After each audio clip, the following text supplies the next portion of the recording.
दिल में बुराई रखने से बेहतर है कि नाराजगी जाहिर कर दी जाए। मैं सब जानता हूँ, यही सोच इंसान को कुएं का मेंढक बना देती है।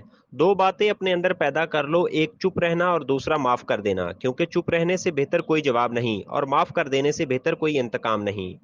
जिंदगी में कभी भी अपने हुनर पर गरूर मत करना, क्योंकि पत्थर जब भी पानी में गिरता है तो अपने ही वजन से डूब जाता है। जिंदगी में तीन लोग कभी मत भूलना: मुसीबत में साथ देने वालों को, मुसीबत में साथ छोड़ने वालों को और मुसीबत में डालने वालों को। जहां दूसरों को समझना मुश्किल हो, वहां खुद को समझा लेना ही बेहतर होता है। खुश रहने का सिर्फ एक ही राज है कि उम्मीद सिर्फ अपने आप से रखो, किसी और से नहीं। किसी को उजाड़ कर बसे तो क्या बसे और किसी को देख कर हंसे तो क्या हंसे। ख्वाहिश अपनी मर्जी से खुद पर लादा गया बोझ है। अगर उड़ान भरने से तो अपनी ख्वाहिश कम कर दो।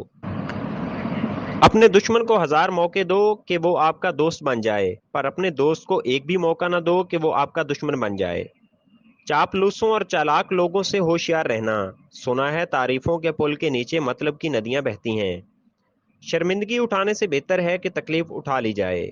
अक्लमंद अपने फैसले खुद करता है, जाहिल अवाम की राय पर अमल करता है। मकबूल राय दुनिया का सबसे बड़ा झूठ है। लोग बारिश से भागते हैं लेकिन पानी से भरे बाथ टब में बैठे रहते हैं। हो सकता है हर कोई अच्छा ना हो, लेकिन हर एक में हमेशा कुछ न कुछ अच्छा होता है। कभी किसी का फैसला जल्द करो ना करो, हर नेक का एक माजी होता है, हर गुनहगार का मुस्तकबिल होता है। उम्र के साथ हिकमत आती है, लेकिन बाज औकात उम्र अकेले आती है। अगर आप लोगों को सच बताना चाहते हैं तो उन्हें हंसाएं, वरना वो आपको मार देंगे। एक अच्छा दोस्त हमेशा आपके सामने छुरा घोंपने का, पीठ पीछे नहीं। मैं इतना होशियारियों के बाज औकात जो कुछ कह रहा हूँ उसका एक लफ्ज भी समझ नहीं पाता। औरत मोहब्बत करने के लिए बनाई जाती है, समझने के लिए नहीं। दो आदमी खिड़की से बाहर देख रहे हैं, एक मिट्टी देखता है, दूसरा सितारों को देखता है। सिर्फ एक चीज जिसमें मुकाबला नहीं कर सकता वो है फितना। जो तुम हो हमेशा वही रहो, बाकी सब पहले ही जा चुके हैं।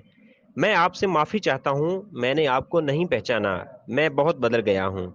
जल्द या बदेर हम सबको अपने किए की कीमत अदा करनी होगी। हम हर एक अपने अपने शैतान हैं और हम इस दुनिया को अपनी जहन्नम बना लेते हैं। जब हालात काफी खराब हो जाएं तो बिल्ली का बच्चा शेर को मार डालेगा। एक बेहतरीन आदमी वो है उसका कोई दुश्मन नहीं और उसका कोई दोस्त उसे पसंद नहीं करता। अक्लमंद आदमी खुद को दुनिया के मुताबिक ढाल लेता है, बेवकूफ शख्स दुनिया को अपने मुताबिक ढालने पर कायम रहता है। इसलिए तमाम तर तरक्की का दारोमदार अक्लमंद आदमी पर है। अक्सर लोग नमाज नहीं पढ़ते, वो सिर्फ भीख मांगते हैं। मेरा मशवरा ये है कि जो कुछ आज कर सकते हैं वो कल कभी ना करो, ताखीर वक्त का चोर है। इस दुनिया में कोई भी ऐसा बेकार नहीं जो आपका बोझ हल्का कर सके। हर कोई दुनिया को बदलने का सोचता है, लेकिन खुद को बदलने का कोई नहीं सोचता। मैं पूरी दुनिया चाहता था या कुछ भी नहीं। अगर आप जानना चाहते हैं कि इंसान कैसा है तो अच्छी तरह देख लें कि वो अपने कमतर लोगों के साथ कैसा बर्ताव करता है, ना कि अपने बराबर के साथ। अगर दूसरी तरफ घास हरी है तो शायद वहां की मिट्टी जरखेज है। किसी बेवकूफ से कभी बहस ना करें, वो आपको अपनी सतह पर ले जाएंगे और तजर्बे से आपको शिकस्त देंगे। अंगारों से भड़कने से पहले उन पर मोहर लगाएं। उन लोगों से होशियार रहो जो मुसलसल हजूम तलाश करते हैं, वो अकेले कुछ नहीं है। खुद से सच्ची जिंदगी गुजारने का हौसला रखें, ना कि वो जिंदगी जिसके लिए दूसरे आपसे तवक्का करते हैं। सिर्फ वही पैक करें जो आपके लिए जा सकते हैं। मैं जिस तरह जीता हूँ उसी तरह अकेला ही मर जाऊंगा। कुछ इस तरह को तरजीह ना बनाएं जो आपको ऑप्शन बनाता है। जब आप नाराज हों तो फैसले ना करें, जब आप खुश हों तो वादे ना करें। खुश रहो, हो सकता है कि आप मरने के बाद मशहूर हो जाएं। मौत धीरे धीरे आती है, जैसे चींटी गिरे हुए अंजीर को खाती है। आपको दूसरों से बचाने के लिए हमेशा एक औरत होती है। शेरों ने मुझे ढूंढ लिया है और मुझे परवाह नहीं। अगर आपको हमारी वीडियोस अच्छी लगी हैं तो प्लीज़ शेयर करें और हमारा चैनल सब्सक्राइब करके बेल आइकन को